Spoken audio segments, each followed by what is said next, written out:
Ladies and gentlemen, thank you very much for joining us this edition of Leak Project. I'm your host, Rex Bear, and we have famous Nick Redfern with us again, author of 40 awesome, mind-bending, incredible books. You can go to nickredfern14.blogspot.com, pick up your latest book of Nick's. I'll tell you, it's just, I was telling Nick before we started talking, he puts together incredible books like some people put together blog posts or Facebook posts. I mean, just so much information, up to 40 books now. This is incredible. I've read several of his works, and they never disappoint. His newest book, 365 Days of UFOs, is mind-bending. We're talking dead aliens held in military bases, men in black, black-eyed children, black helicopters, reptilians, aliens on the moon, and more. 365 days of goodness. Hey, it's great to have you on the show with us here at Leak Project, Nick. How the heck are you? Hey, Rex. I'm doing good, thanks. And thanks for having me on again. Absolutely. We definitely need to do this more often. I always enjoy speaking with you, and I know that the times we've talked in the past, literally, I mean, just the information you gave us as an audience, I had to digest that over several weeks because it was just so powerful, and it really makes you think. One of the questions that I want to ask you before we get started is, with all the research that you've done, compiling 40 books of incredible data, a lot of this stuff is declassified information from the military, Department of Defense, etc.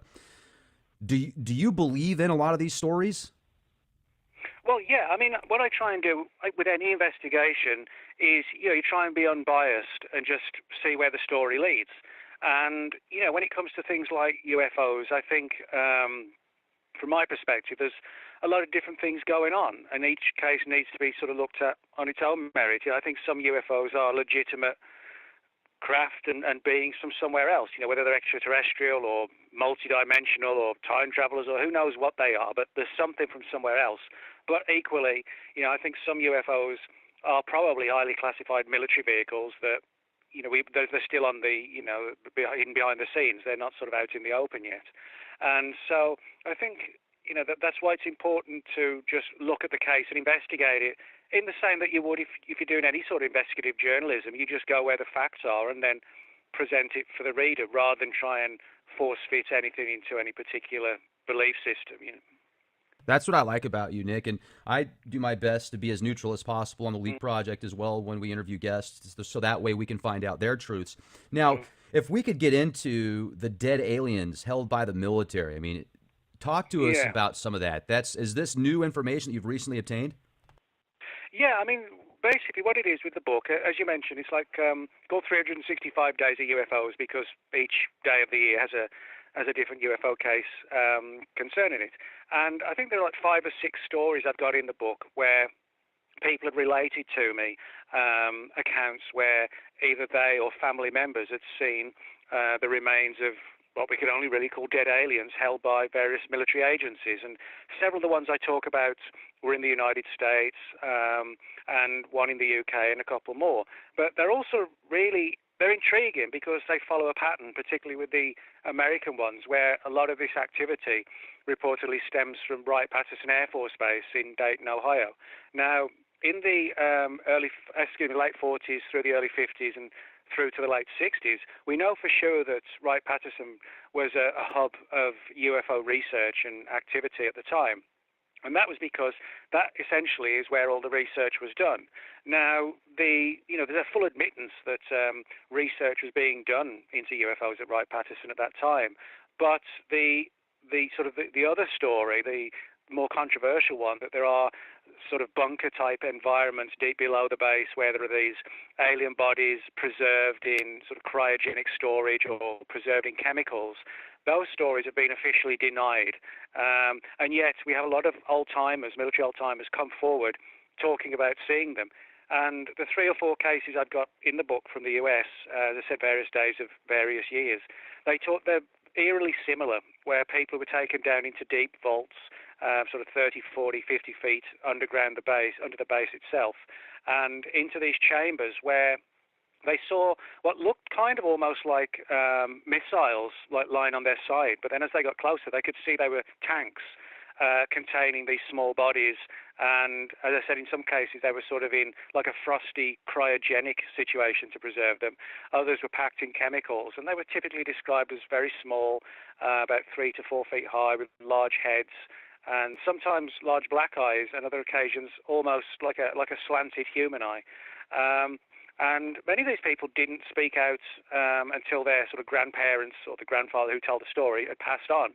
And this kind of demonstrates almost like the fear factor that the people have even decades later about should we say anything or not. So it's it's an interesting part of UFO history, which if we could get to the bottom of it, could actually blow the whole thing wide open, really. Now, you said some of them were underground, like maybe 30, 40, 50 feet. Yeah.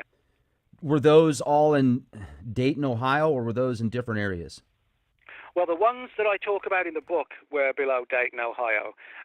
But there are other stories that have surfaced as well, such as allegedly being, again, sort of massive bunkers deep below Area 51 in Nevada, and where there are claims about similar storage. There's also a story about Norton Air Force Base in California that at one point in the 50s was supposedly a place where a number of bodies at least were held. So, but what's interesting is that it's not like we get stories where these bodies are supposedly scattered around all across the US.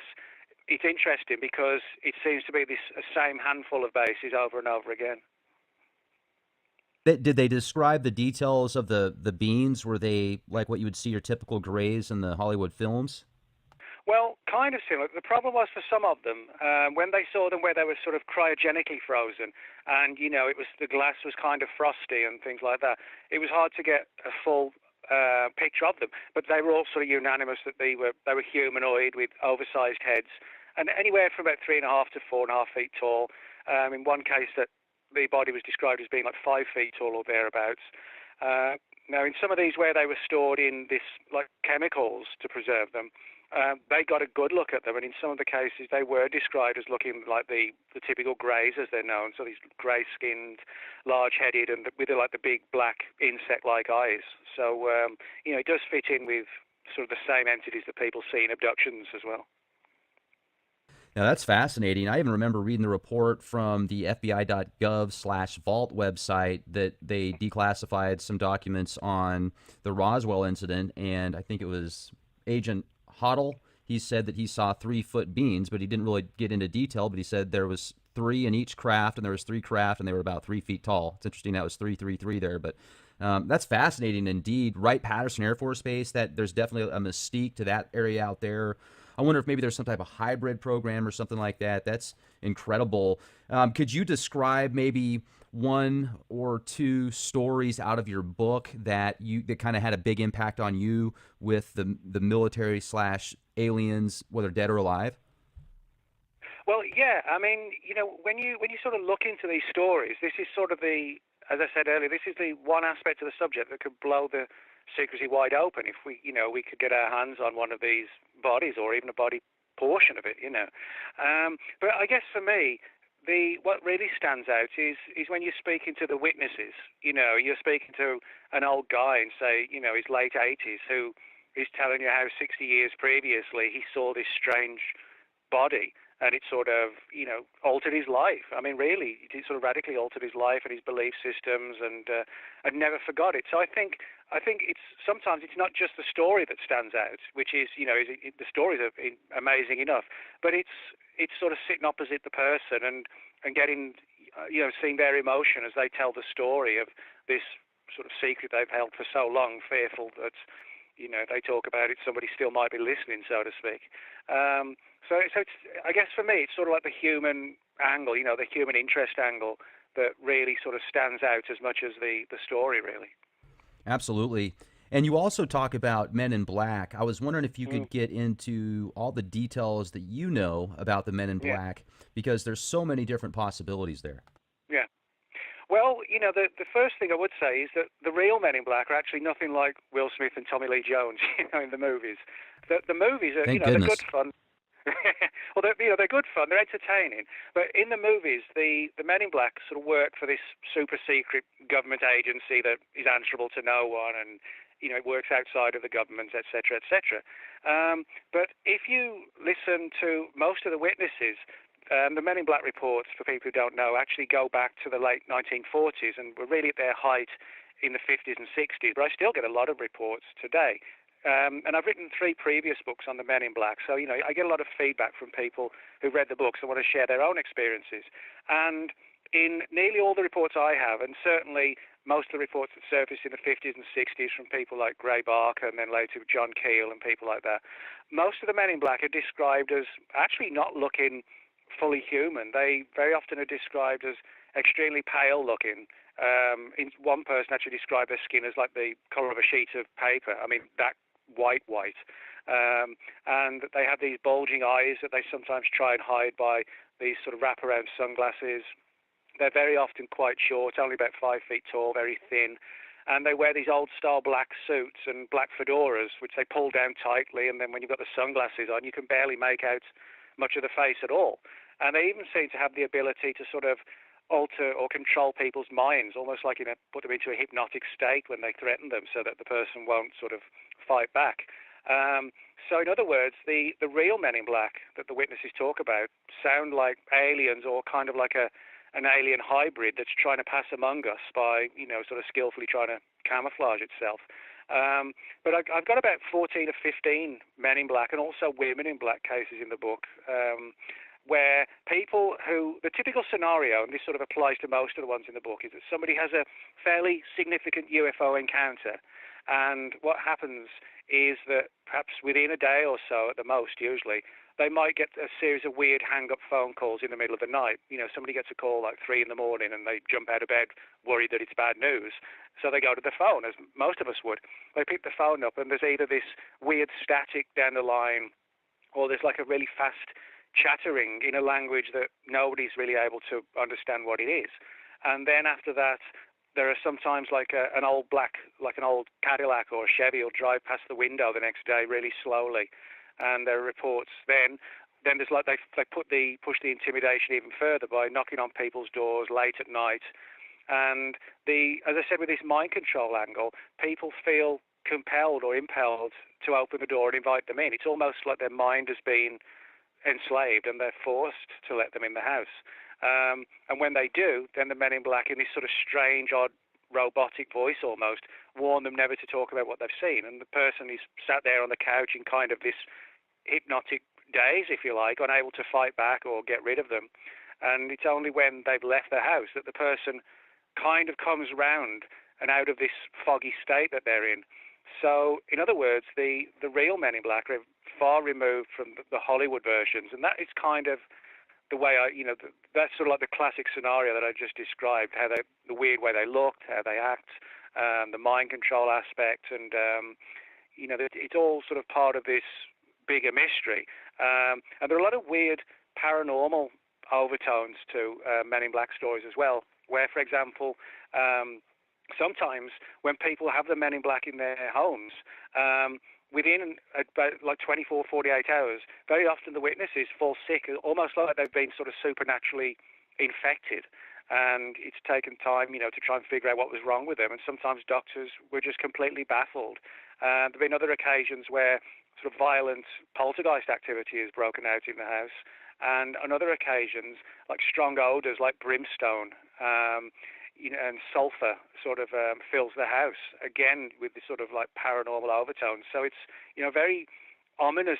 The Men in Black mystery is sort of a very ominous mystery, a weird mystery that actually sort of parallels a lot of sort of supernatural activity as well as, things that you'd find in the UFO field as well. That's fantastic. And have you ever heard that story about, I think it was either Dan Aykroyd or... Well, Dan Aykroyd definitely had a really cool story about Men in Black, but also there's a story about Steven Spielberg and how he was essentially like one of his friends saw him from behind and was trying to catch up with him, and then all of a sudden he looked back but not all the way, punched something in on a phone, and then these people appeared out of nowhere, and then he essentially disappeared. Have you heard about that? I actually haven't heard of that one. No, I haven't heard of that one. I know the Dan Aykroyd one, but no, I didn't know that one. There's some amazing stories. So do you think almost that these Men in Black could almost be like a holographic projection almost? Well, actually, that is one of the interesting theories, the idea that because the Men in Black are so elusive and we never catch them, one of the theories is that when the person gets this sort of threat in their living room not to talk about it, that it may not actually be like a physical man in black sitting opposite the person. One of the theories is that it could almost be like the person's placed into this hypnotic state, and what they're actually faced with is like almost like something in the Matrix, where it's like a temporarily, like a dream world that's created for you, and it's so sophisticated you don't realize you're in this almost sort of like a dreamlike state. You know, if somebody else was in the room with you, they might just see you sat there with a blank look on your face, just frozen on the couch. But to you, it would be very real. You would see the man in black enter the room, you would get the threat, and then you would see him leave.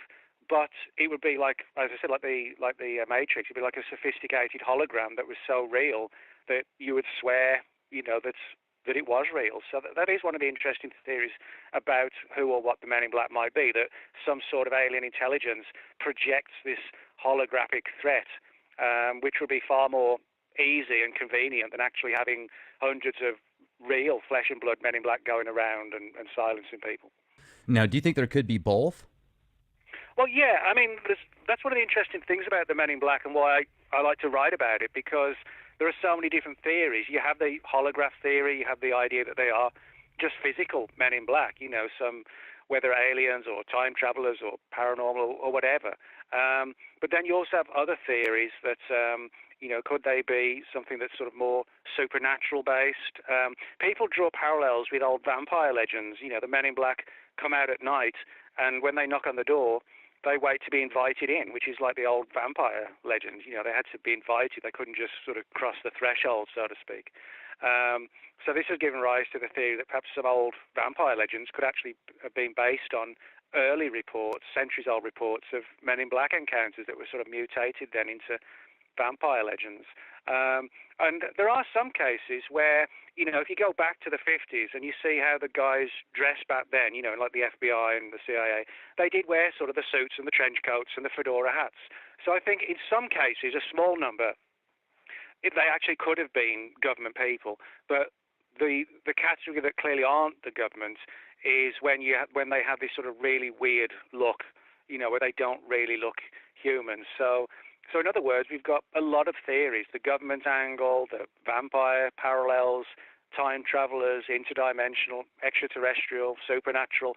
There are so many different theories, and maybe, you know, it gets really confusing because there could actually be more than one type. You know, perhaps you know, there could be multiple ones. For example, things like you may have heard of like the Shadow People and the Hat Man.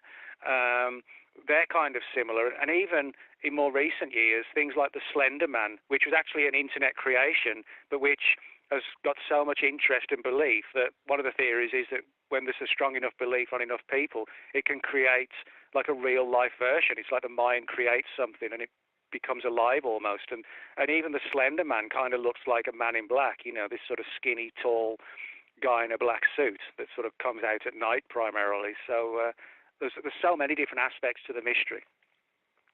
Yeah, that's incredible. And if we could also talk about the black-eyed children into detail, maybe. I've heard several stories about how they come to your house, they ask to get let in. But you know what? Let me jump back for a second, because I want to talk about the blood deal with aliens and extraterrestrials. I know people that are related to certain, what some might consider aristocratic people, that they would have like vats of blood in their fridge. When they would go over to this person's house, they had blood in the fridge, like by the gallon amount, and this person doesn't know why. And let's just say there's specific blood types lined up with this, and there's a lot of what people might consider contacts and experiences, and even the reptilian factor is involved with this. So what's your take on that? Well, yeah, I actually did a book that sort of covers, I think, some of the things you're talking about a couple of years ago, called Bloodline of the Gods, which looked at a small percentage of the population which have what they call basically Rh negatives. It means that the so-called rhesus factor in their blood is actually negative, whereas the vast majority of the population is positive. And people who have Rh negative blood, or who are Rh negative, they have a number of interesting physical and also sort of psychological differences. For example, there are a lot of reports where the Rh negatives have an extra vertebra in their back. They're not able to tolerate heat and sunlight as well as everybody else. And very often they feel drawn to the UFO subject, or they've had sort of profound contact or abduction cases. And this has given rise to the idea that perhaps tens and tens of thousands of years ago, experimentation was undertaken on early humans. You know, we're Homo sapien today, but, you know, things like Cro-Magnon and Neanderthal man, that experimentation may have been undertaken on them and essentially created like a human alien hybrid almost, which was Rh negative, and that perhaps the genetic fingerprints and genetic memories almost of these early manipulations of the equally early human civilizations may still exist in the bloodline today, and that may explain why so many people feel drawn to the UFO subject when they're Rh negative, but they're not sure why. And it may be because there is some sort of inherited memory based upon, you know, what went on thousands of years ago. So the whole issue of blood as it relates to sort of the elite and to abductions and things like that is actually far more common than people realize. What's your take on the blood? This person thought it was like pig blood or something like that, and I asked why that it was in this individual's fridge, and she doesn't know. What's your take on the blood thing? Have you ever heard about... Well, I mean, that's a good question. I mean, the bloodline angle really doesn't involve sort of people drinking blood. It just means their blood is different to ours. Now, you know, it may well be that, you know, perhaps it's being used for transfusion in some way. You know, I mean, I'm sort of speculating without you sort of knowing the full facts, but I mean, it could be sort of a transfusion thing, you know, to sort of keep the blood pure, maybe. That's probably the closest thing I could think of. I mean, because, you know, as humans, we're just not built like for example, you take like a bat, like the so-called vampire bat, you know, which lives on blood. It's you know, its internal organs and everything are completely different to ours. You know, we could not survive by drinking blood. You know, aside from the fact you probably throw it up the minute you go down your throat, but you could not survive on it. Our body just cannot digest it and turn it into energy and food, etc. So yeah, that's a bit of a puzzle, but it's, you know, it's an interesting story. Now, another thing that I was hoping we could talk about, Nick, is the black helicopters phenomenon. And one thing that I remember back, this was in 2000, actually, in Cincinnati, Ohio. I lived in the suburbs out there at the time. I had a 2-story house. And I remember one night I looked out the window and I see this black helicopter that's literally just hovering there. Now, mind you, we're in the suburbs of Cincinnati here, and there's a house to the right of me, a house to the left, and then a park in between us, like a small little plain-filled park, you know, where you could go out and kick a soccer ball around or something. But the way that this helicopter was hovering, it was essentially maybe, I don't know, 20 feet, 30, 40 feet max above the house, and it was to the right. So, and it just hovered there, and you couldn't hear it. It was totally silent, and it hovered there for almost an hour. It was the weirdest thing I ever saw. What kind of black helicopter phenomenons, experiences have you read about and researched? Well, actually, quite a few. I've got 4 or 5 cases involving black helicopters in the book, which go from the 70s right through actually almost to the present day. Now, there are sort of 2 different categories of black helicopter, which I'll explain, and I'll also explain where the black helicopters are often seen. For example, they're very often seen at the site of so-called cattle mutilations, or the wider phenomenon of animal mutilations. Particularly in the 1970s, as I point out in the book, the FBI investigated a number of cases of cattle mutilation where ranchers whose animals had been attacked and killed had seen unmarked black helicopters flying over the ranches, or they'd seen what they thought were military helicopters, like U.S. Army helicopters in the vicinity. Now, one of the theories was that they were responsible for the mutilations, perhaps some sort of biological warfare experimentation, or they were looking for emerging viruses in the food chain, sort of worse things than like mad cow disease. Or one of the other theories is that they were sort of like a secret monitoring team that were trying to figure out who was doing the mutilations, and so they had these sort of quick reaction helicopters to try and catch the culprits in the action of actually carrying it out. But in saying that, there's another much weirder aspect to the black helicopter phenomenon, and that's where they sort of sound more like the one you described, where, if anybody's ever stood near a helicopter, they make a hell of a lot of noise. They're sort of beating when you've got the rotors going around and so forth. They make a lot of noise. But oddly, there are a lot of reports where people have seen black helicopters, usually late at night, but sometimes in the day, and they can be within sort of 30, 40, 50 feet of them, and these helicopters are completely silent. Now, some people have suggested that maybe a technology has been developed which allows for an almost completely silent helicopter. And maybe that's possible. But there's another weirder aspect where people have said that these silent black helicopters sometimes have sort of just suddenly changed into like a large ball of light, almost as if the helicopter was like a camouflage, and it almost sort of like shape-shifted, I guess, from a helicopter to a ball of light, or vice versa. And this has given rise to sort of an even more controversial theory, the idea that the UFO intelligences, the entities behind the UFO phenomenon, can camouflage their craft in multiple different ways. And one of the ways they camouflage them is by having this ability to, whether it would literally change its shape, or they can project the image of a helicopter over their craft so that we don't actually see what they really look like. So, there could be actually several different things going on with the black helicopters rather than just one. And I'm looking back, and it wasn't 2000, it was 2001 when I saw this. It was after the 9/11 events, and man, it was just wild. So the silence thing, you couldn't hear anything, and just the fact that it was so close to these houses and it hovered there was just very odd. There was no markings on it whatsoever. Now, reptilians, you talk a lot about the reptilian phenomenon. If you could maybe give us a couple of cases that you've put together in your book, that'd be great. Yeah, sure. Well, the whole issue of the reptilians, again, is like a very controversial one, but it has a long history attached to it, where people have seen, well, the best way to describe them, they're almost like an upright bipedal dinosaur. You imagine, or something like straight out of The Creature from the Black Lagoon. So, it's very controversial, but that's the best way I can describe them, sort of like a real-life creature from the Black Lagoon, something along those lines. And there have been a number of cases, several of which I talk about in the book, where people have told me of their experiences where they've been abducted, and not abducted by the so-called little greys, with a big head and the black eyes, but by literal reptilian creatures that were described as anywhere from about 7 to about 8 feet tall, very sort of imposing looking, and most of the people got like a scary vibe off them. They never sort of took part in the actual experimentation after the person had been abducted. It was almost like they were standing in the background, just overseeing and watching. Some witnesses felt that this was evidence that they were sort of overseeing it, that they were the ones in charge, whereas others thought they were almost sort of like soldiers just performing a specific task and making sure that nothing went wrong.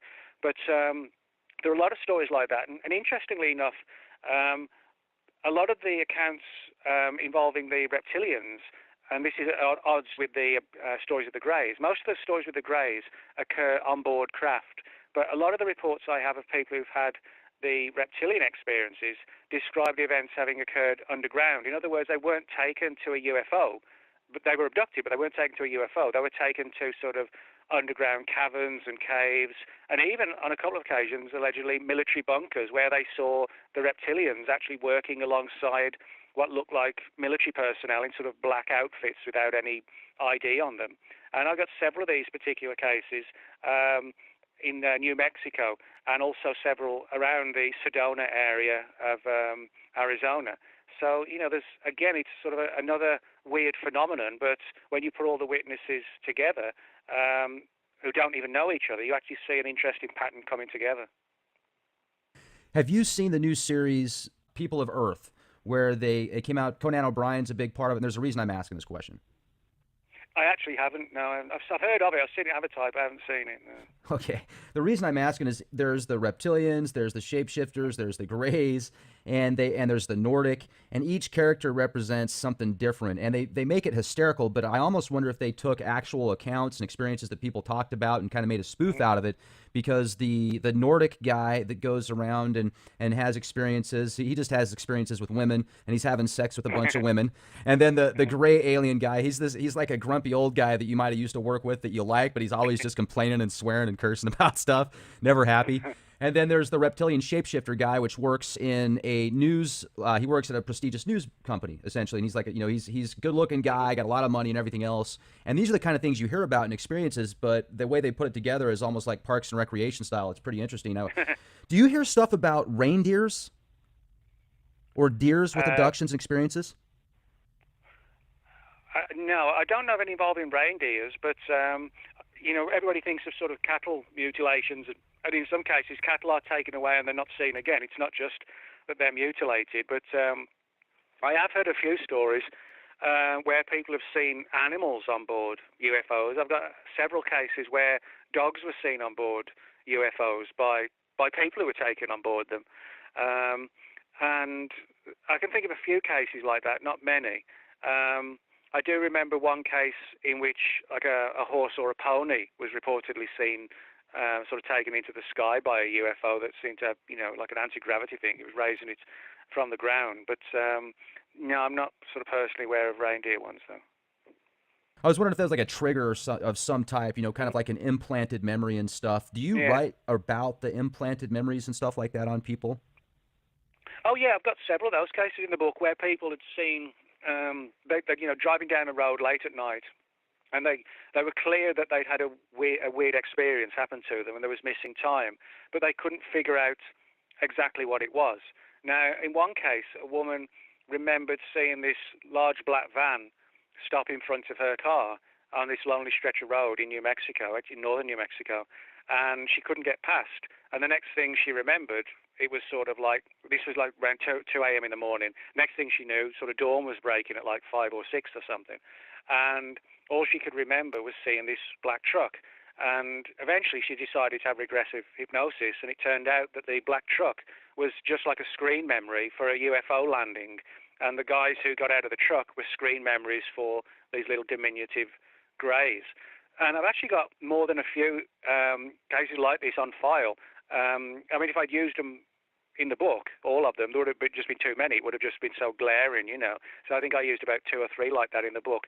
But I've actually got quite a few where screen memories are used, where somebody will see something, at the edge of the road, wholly down to earth, like I said, like a truck. Or in one case, I've got they saw a police car with the flashing lights, and they saw these 2 police officers sitting in the car looking at them, but the cops had this sort of really strange, eerie grins on their faces, and the person couldn't forget it. And then they decided to have hypnosis as well. And again, there was no police car. It was a UFO, and the aliens that took them had this sort of weird, their sort of jaws and face. They weren't smiling as such, but that seemed to be their normal state, so to speak. But the witness had sort of remembered it as a weird grin. So there are quite a few stories like that of deliberately sort of placed screen memories to hide what really took place. Yeah, that's what was, I heard from somebody else too that they had heard that reindeer thing or as basically an implanted memory, and that's why I asked you. Now, you also talk about like aliens on the moon. So I figure if there's aliens out there, what a better place than the dark side of the moon. I've seen some crazy anomalies on the moon. Talk to us about that, Nick. Well, yeah, this goes back to the 1970s when the U.S. government set up this program called the so-called remote viewing program, which essentially involved training people with psychic powers to try and spy on the Russians and the Chinese, etc. So basically, trying to use their mind to penetrate things like Soviet missile bases and Chinese underground bunkers and things like that, and to try and psychically pick up on what the enemy was doing. But there's another aspect to this which surfaced a few years ago, which sounds not quite like the original remote viewing program, which primarily was directed against like the former Soviet Union, the Chinese, and and other potentially hostile nations.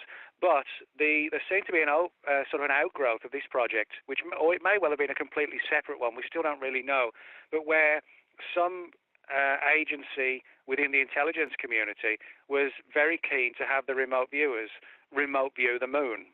And this was because, with hindsight, it seems, they were suspecting or suspicious that something was going on the moon. In other words, sort of intelligent activity was going on there, and they wanted to try and figure out who or what it was. And a number of remote viewers are brought in to look at the moon and try and pick up some sort of sense as to what was taking place. And there were a lot of imagery of massive underground bunkers and installations deep below the surface of the moon, where there were very human-looking beings, but there were certain differences which, the way they could pass among you, and you might not notice them too much, but if you looked close, you would think, has that person got some sort of genetic condition? They looked human, but there was something that was just slightly off. But what's particularly interesting is that several of the remote viewers had to sort of break the contact, because they felt that when they were sort of spying on these entities on the moon, those same aliens, or whatever they were, picked up on the fact that somebody was watching them, and they were able to sort of turn the tables on them and then try and psychically spy on whoever it was that was spying on them. So they had to break the contact for fear that their cover would be blown. So very, very strange story. And all we know is that the man who was supposedly in charge of the project was named Mr. Axelrod. That's all we know about him.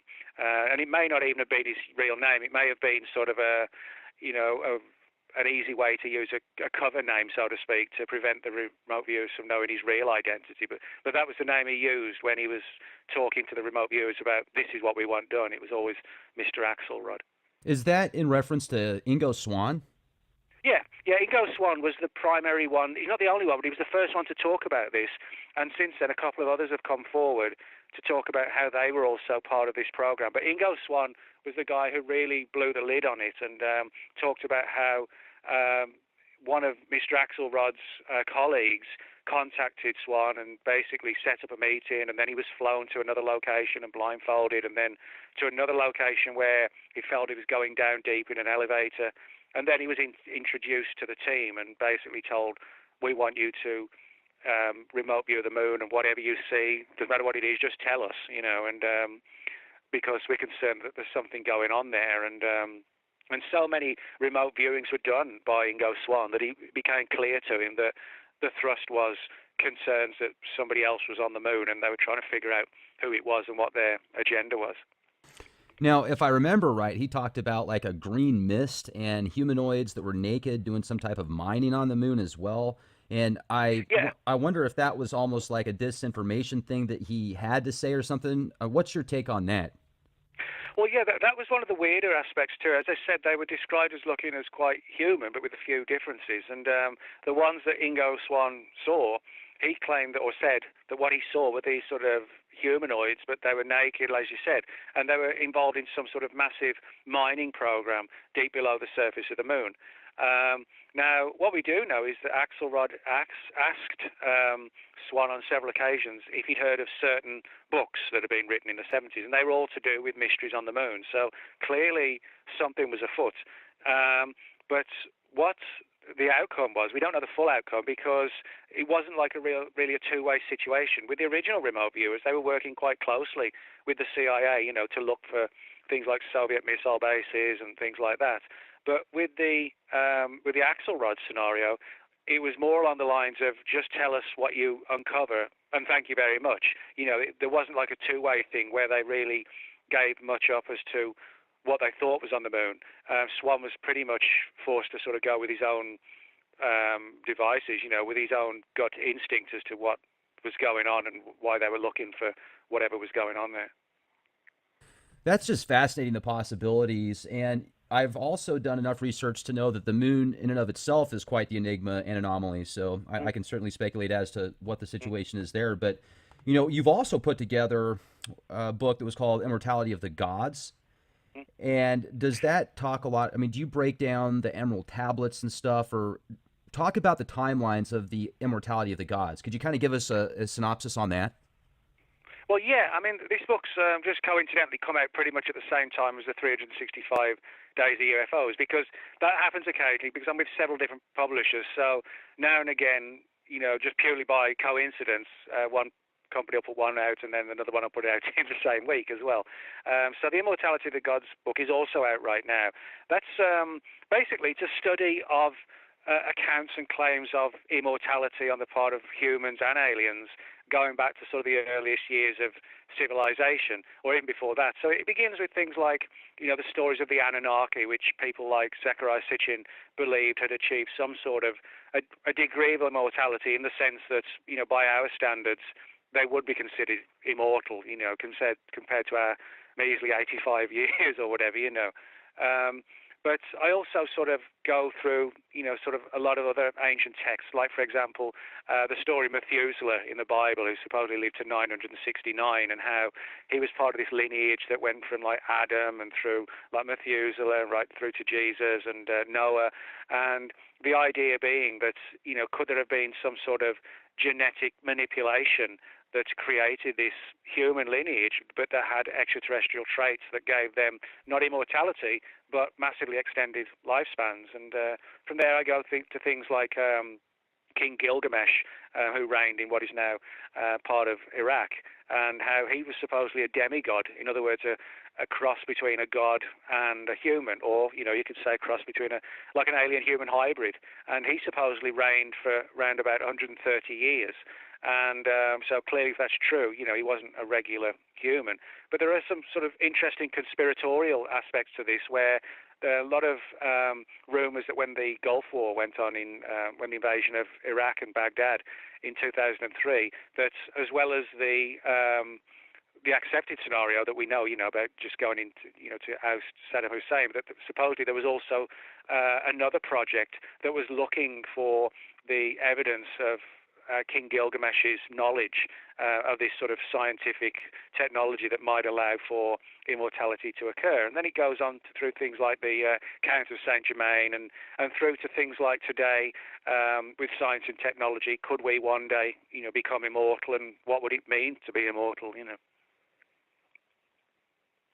So another thing I was wondering about too is the Stargate program out there that was talked about, where they actually found one, but that might just be internet, conspiracy kind of stuff. Well, yeah, I mean, the Stargate stuff's interesting, but it is a little bit, for me, far out. The idea like a literal Stargate that the military's jumping back and forth and things like this. But there's no doubt that there are a lot of weird sort of extraterrestrial and UFO linked conspiracy theories surrounding the invasion of Iraq, and but the one that sort of really has lasted is this one that's sort of like a global elite looking for the answers in the ancient past, to try and figure out if in the present one day we might be able to achieve immortality, or more likely that it would be that elite that would have it, and the rest of us would be sort of left out of it.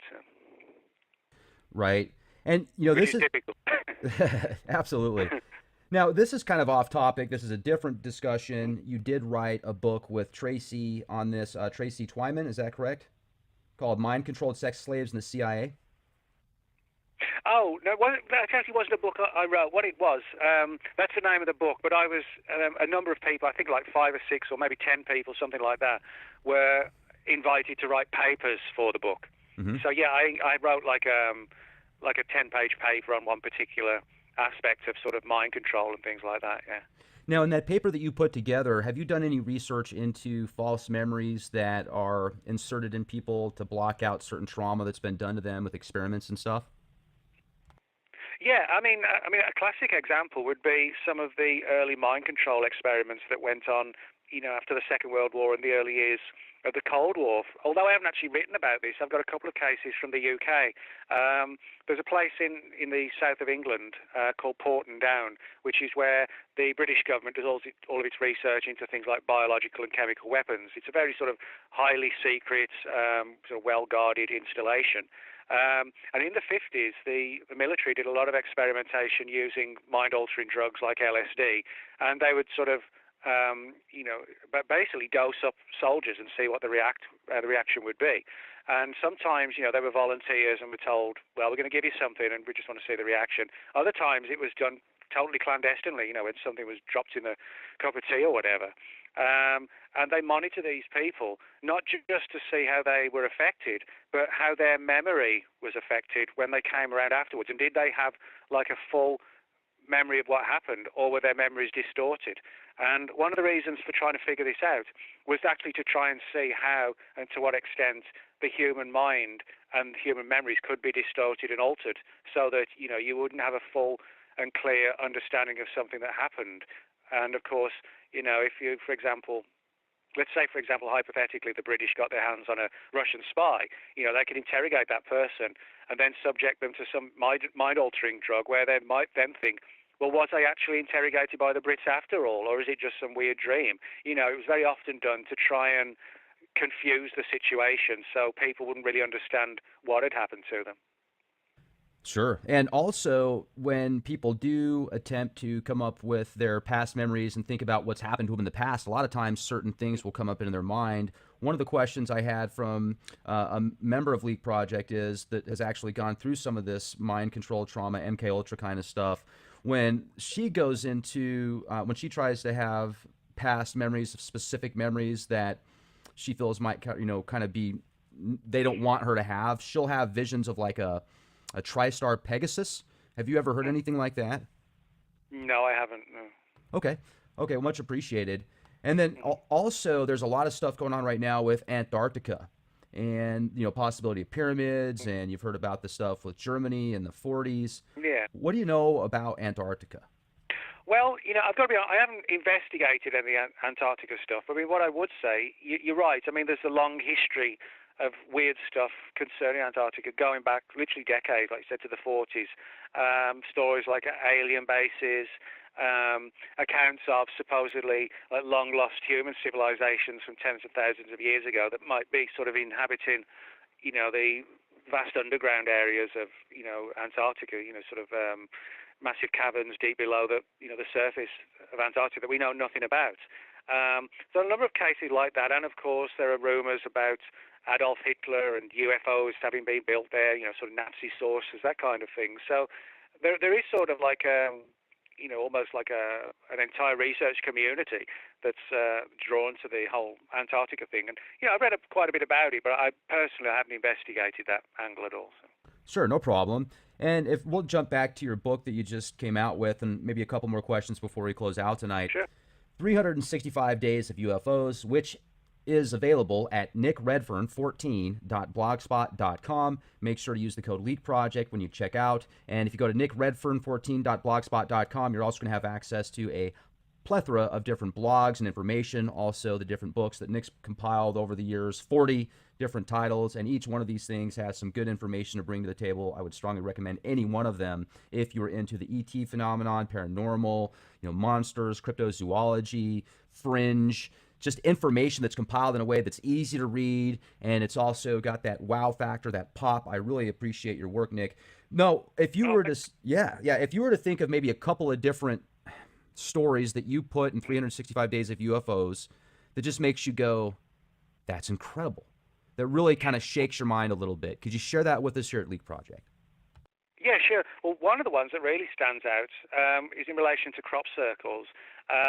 Everybody's heard of crop circles, these massive formations that primarily turn up in England, and specifically the southwest of England for the most part, pretty much every summer. And, these are massive, highly intricate formations that occur sometimes in no time at all, and it's sort of, it's become really sort of part of England's culture. People go down there to see the crop circles, whether they're crop circle researchers or not. It's like families will say, oh, let's go down and see the crop circles. But what's intriguing are some of the weirder aspects to the crop circle formations that have been found. For example, one of the cases I talk about in the book involves a man who actually saw like a Mothman type character or figure hovering over one of the formations late at night, and he'd actually felt compelled to go down to Wiltshire and to the formations, not really knowing why. It's just a case of sitting on his couch, and then this overwhelming feeling came over him that he had to go down there, and saw this sort of dark-coloured humanoid figure with his red eyes and a pair of large bat-like wings, but hovering above the crop circle at a height of about 30 feet or thereabouts, and he just kind of stood there and for a few minutes. But there was, from some of the things he said, it did kind of sound like there may have been sort of a missing time aspect attached to all that as well. So, I find that kind of intriguing too. But I think the other one as well, which you've very briefly mentioned, and it's sort of more of a modern day phenomenon, is that of the black-eyed children. Now, I've got, again, sort of 2, 3, 4 stories in the book of people encountering these black-eyed children, which for those people probably aren't many, but for those who may not be aware of the phenomenon, people report, they're not unlike the Men in Black stories, where there's very often a knock on the door late at night. The person opens the door, and there are these usually 2 children who look anywhere from about the age of 10 to about 14 or maybe 13, and they're very pale skin. They usually wear black hoodies, and they keep their heads and their faces pointing downwards. And like the Men in Black, they try and find a way to have the house owner invite them in. Can we come in? We're hungry. Can we have some food? Or can we use the phone? We're lost. And it's all about trying to get the person to invite them in rather than them forcing their way in. But for the most part, people don't let them in, because when they catch sight of their eyes, which is just sort of solid black, the entire eye is black, they just freak out and slam the door. But there have been some cases where the person has said they felt as if their mind was being altered, and they were being forced almost to open the door to them and invite them in. But as I said, there are parallels like those we discussed with the Men in Black and the black-eyed children. And although a few reports have surfaced suggesting they've been around longer than we might think, the fact still is that most of the reports are from the modern era. And as I said, I've got 3 or 4 of those cases in the book, and they're all very, very, very strange, And again, there are theories like, are they aliens? Are they something paranormal? Are they hybrids?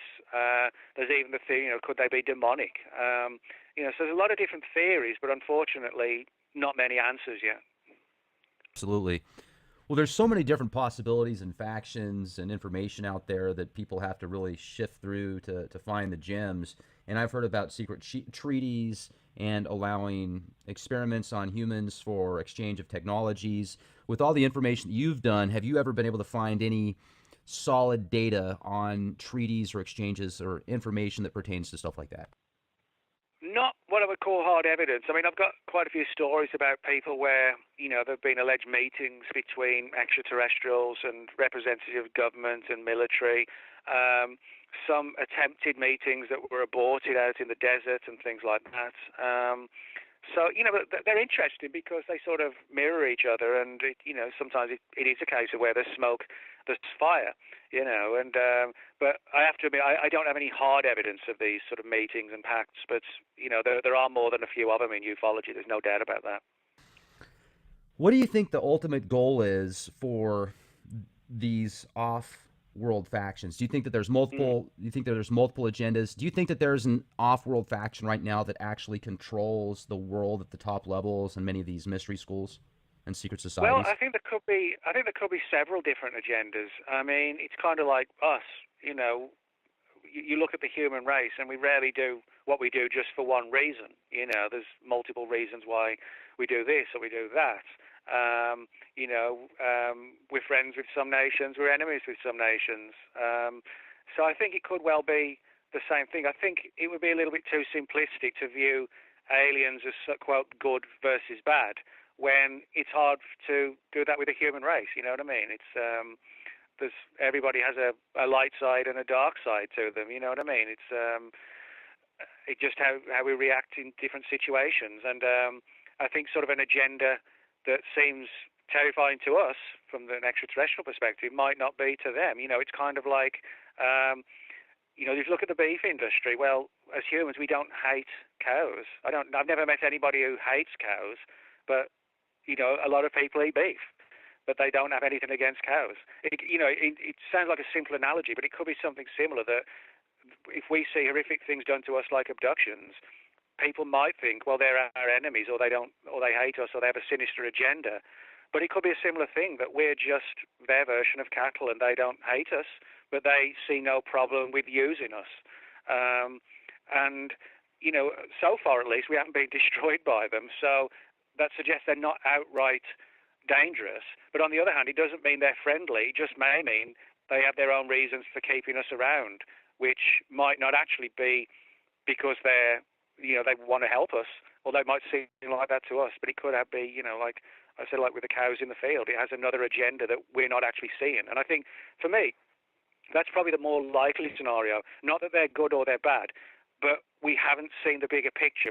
We see the entities, we see the craft, but we're still not seeing what it is that they're doing and why they're doing it. We're just getting part of the picture. And when you've only got part of the picture, it's difficult to tell if they're good, bad, or somewhere in between. I've wondered before if we're like an energy source for them, not necessarily a food source, but some type of energy source, which in return could be a food source as well. Have you ever found any documents or anything that pertains to like the military being freaked out because they uncovered something that shows we are so far below these beings or entities at a technological level that it would be like the natives taking on a battle tank or something like that with bows and arrows? Well, I actually haven't come across documents like that, but the point you made about energy, I've actually got quite a few stories like that where people, particularly in the presence of the Men in Black, a number of witnesses have said that when Men in Black was sitting opposite them, they started to feel weak. And they got the shakes and didn't feel well, and so the breath became shallow. And some of them felt like they were going to pass out because they felt just so exhausted and weak. And with hindsight, they all kind of said the same thing. They felt that the Men in Black were sort of bleeding them dry of energy, as if the Men in Black didn't eat food like we do or drink liquid, but they literally kind of absorb energy, into their bodies, like almost like using us in like a parasitic fashion. And I've not just with the Men in Black, but I've got that in other cases of paranormal activity and UFO activity where the people felt as if their life force was being sucked out of them, or in some cases they felt like their soul was being stolen, and some of them even felt that the greys, so to speak, were like soul stealers, that they were sort of stealing the energy of the human soul. Yeah, I've heard that before too. That's incredible, the possibilities. Certainly hope not. You want to be able to think your soul is safe and stuff. And I remember watching a movie that Vin Diesel was in. I can't remember the name of it, but it was after Pitch Black or something like that, where this extraterrestrial race was like a beefed up version of Rome, where essentially they would conquer planets, and you could either join them or die, essentially. And if you joined them, they would take in all the good stuff and all what they felt was pertinent and just destroy the rest. But yeah, I remember this one part where this guy wasn't going to conform, and he ripped out that person's soul, and everybody's like, "Whoa!" And he just kind of like sucked it up and ate it, and then the person, withered away. And you've heard of the stories of Loosh or something like that, like a soul energy, which ETs harvest off of. Maybe there's, I that's very interesting to think about. Certainly, the possibilities are very frightening. And at the same time, I guess you don't want to lose sleep over it and stuff like that, but those are certainly things to think about. And Nick, I got to tell you, it's been great to speak with you. I mean, every time I talk to you, you bring something new to the table, which is definitely not your typical rehashed information. You've got a lot of stuff out there which is cutting edge, and I appreciate you staying on top of that kind of stuff for us. It's always nice to hear what you have to say. Is there anything else you'd like to share with us before we close out tonight? Well, I think we've pretty much covered Cool. nearly the entirety of ufology, I think. So. Great. Okay, well, fantastic. Folks, check out nickredfern14.blogspot.com. Your Immortality of the Gods, Woman in Black, Nessie, and then your most recent book, which just came out, 365 Days of UFOs, a Year of Alien Encounters, and make sure you use the code Leak Project. Thanks, Nick. This has been great. Thanks a lot, Rex. Thanks a lot. Really appreciate it.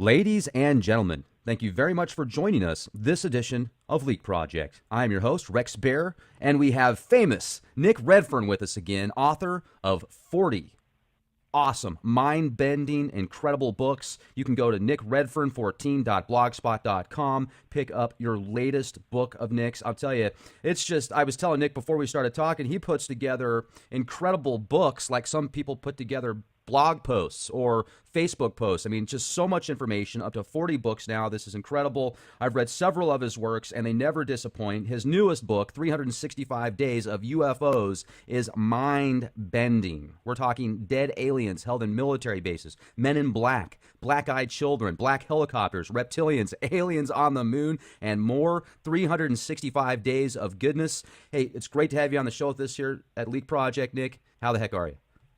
Hey, Rex. I'm doing good, thanks. And thanks for having me on again.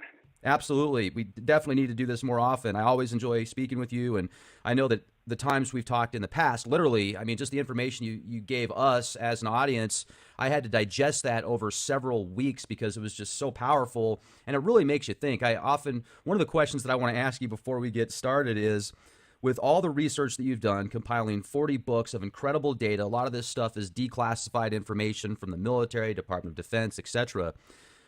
Do you believe in a lot of these stories? Well, yeah, I mean, what I try and do with any investigation is, you try and be unbiased and just see where the story leads.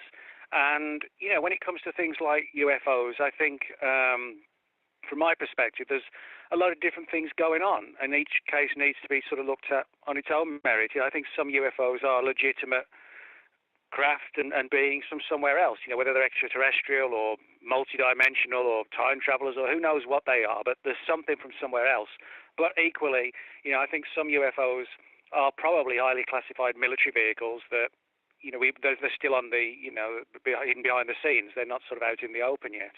And so I think, that's why it's important to just look at the case and investigate it in the same that you would if you're doing any sort of investigative journalism. You just go where the facts are and then present it for the reader rather than try and force fit anything into any particular belief system. That's what I like about you, Nick, and I do my best to be as neutral as possible on the Leak Project as well when we interview guests, so that way we can find out their truths. Now, if we could get into the dead aliens held by the military, I mean, talk to us about some of that. Is this new information that you've recently obtained? Yeah, I mean, basically what it is with the book, as you mentioned, it's like called 365 Days of UFOs because each day of the year has a different UFO case concerning it. And I think there are like 5 or 6 stories I've got in the book where people had related to me accounts where either they or family members had seen the remains of what we could only really call dead aliens held by various military agencies. And several of the ones I talk about were in the United States and one in the UK and a couple more.